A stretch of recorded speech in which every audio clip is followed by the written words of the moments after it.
Welcome back, folks. Today we're doing another episode on the belt. This has been an ongoing project. It's an ongoing project for me, not necessarily the video, but I figure why not do the video too? Other people probably just, it's not a super popular topic, but hey, most of these videos are for serious operators. They're for people who are using this in a military or police capacity, not, Joe Average going to the range, doing training classes, and worried about their personal safety. So, we're going to keep doing them. If you don't like them, don't watch them. That's cool. So, I'm mostly done. I think I want to replace Rifle Mag 1, Rifle Mag 2 with the belt mount actual official tacos. Right now, this is a tactical tailor pouch that I've got it mounted. It's tight, but honestly, I'm not a super fan of the pouch for what I'm using it for. It works, but it's here. Watch. It's awkward to get them out of there. The retention is good, and if I had it mounted normally, it would work great. I use these pouches on plate carriers or my Molly belt.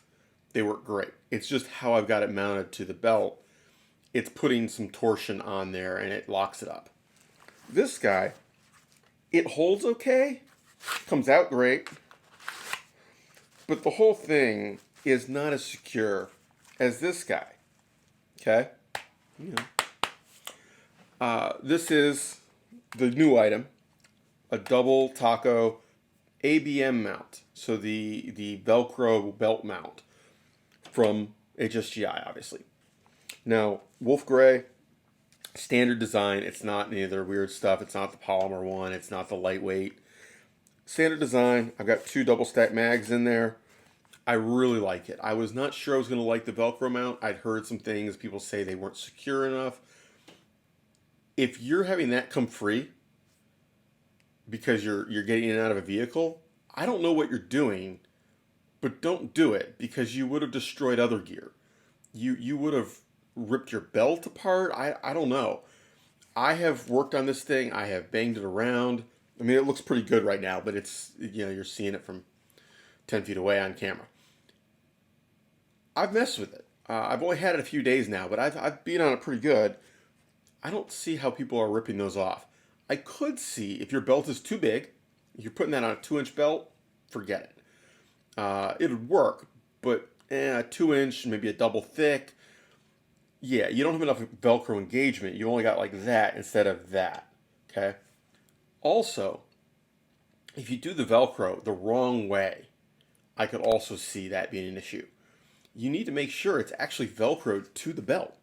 It's not just Velcro to Velcro. It's meant for an inner liner belt where there's Velcro on the inside of the belt. And even more, okay, I've got Velcro, a hook Velcro on my inner belt here, okay, that's Velcroing to the back side of those pouches. So it's magazines, the actual pouches, nothing. Velcro to Velcro, okay, wrapped around the belt, Velcroing to the back of that belt, okay, and then again, my inner belt is Velcroing to the back of the Velcro. There's like 4 layers of Velcro, all bonded together. Now, if you've got old Velcro, it's worn out, you didn't clean it properly, you have taken it on and off 1,000 times, okay, sure. That's normal wear and tear. I'm sorry, you wore out your product. But don't call it the product's fault unless you wore it out in 2 cycles or 3 cycles. If you're taking that pouch off over and over in a dirtied environment, you get the Velcro covered in junk, sure, it doesn't work as well. Stop doing that. I'm sorry, you're being stupid. So, otherwise, pistol, mags. I'm not doing the second rifle mag over here. I'm going to stick with 2 rifle mags, 2 pistol mags. I'd have 1 in the handgun, 1 in the rifle, so I've got 3 of each. For my purposes, plenty. If you need more, adjust accordingly. I try to keep the belt relatively light. I'm not looking for a big heavy setup. You can see I've got my plate carrier here. I don't run a lot of gear. This is about it. Maybe I'll put another rifle mag on if I really wanted to.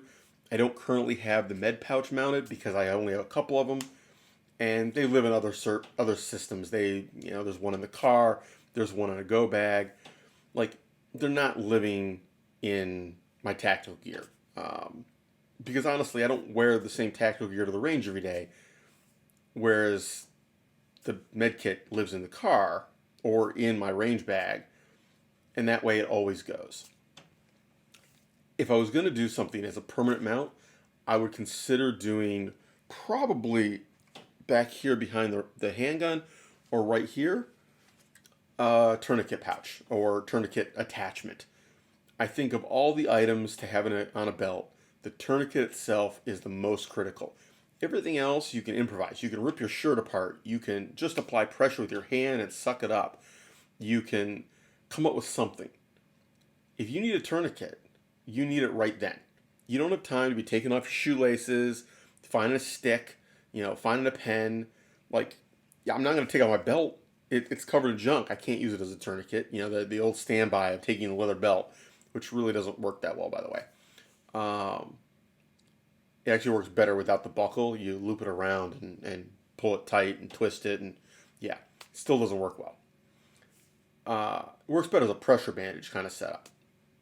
But anyway, it is what it is. I think I'm going to suck it up and buy the correct mounts for these, the correct mags for correct pouches for these. These are working. They're just not ideal. But now I know for sure that I like the ABM system. I wasn't sure. I didn't want to invest a lot until I had played with it some more. But, going to do it. New taco, same thing. I'll probably do a taco here. I would prefer something shorter. I only run the 20 round mag here because I don't want a tall mag in front. Because if I sit down, it jabs. I'm a fat ass. So, we'll see. I might just run the taco there and accept the fact that what you run into is still very new. The taco sits real low, okay?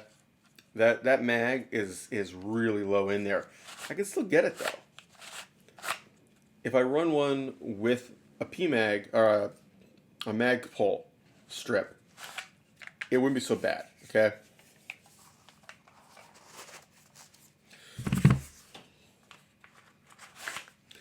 I don't know. We'll see.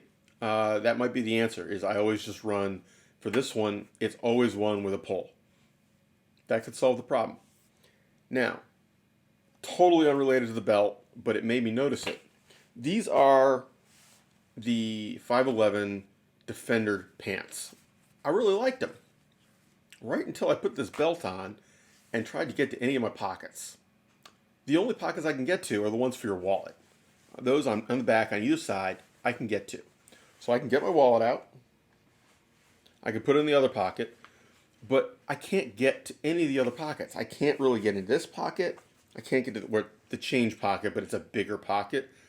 And there's two, like, phone pockets in the back to your sides, like at 4 o'clock and 8 o'clock. Now, these don't have cargo pockets. They're not, big, oh my God, I'm going to war kind of pants. But you're selling them as tactical pants, right? They're in that product range for 511. They're called Defenders. They advertise them with somebody wearing a belt like this. I can't get my keys out of my pocket. Anyway, take care, have fun, stay safe, y'all, and practice with your gear. Put your rig on, go to the range, use it. Go take a class in it. The only way you find out whether a particular setup works for you is to use it. Anyway, I'm out. Say hi. Oof. Oof. Oof.